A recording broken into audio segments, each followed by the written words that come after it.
ഹരേ രാമ ഹരേ കൃഷ്ണ. ഭഗവാൻ പറയുന്നു, ഉറപ്പായും ഇതാണ് സുഖകരമായ ജീവിതത്തിൻ്റെ മൂലമന്ത്രം. നിങ്ങളുടെ പക്കൽ ഇല്ലാത്തത് അതിനെ ഓർത്ത് വിലപിച്ചിട്ട് യാതൊരു കാര്യവുമില്ല.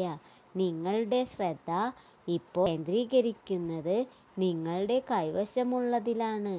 മാറ്റം സംഭവിച്ചതിനെ ഒരിക്കലും മാറ്റം വരുത്തുവാൻ സാധിക്കില്ല.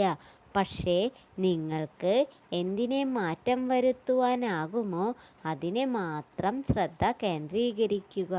ജീവിതത്തിൽ എപ്പോഴും ശുഭചിന്തകൾ മാത്രം വളർത്തുക. അപ്പോൾ അറിയാം, എല്ലാം ശുഭകരമായിരിക്കും. ഓം നമോ ഭഗവതേ വാസുദേവായ. സർവം കൃഷ്ണാർപ്പണമസ്തു.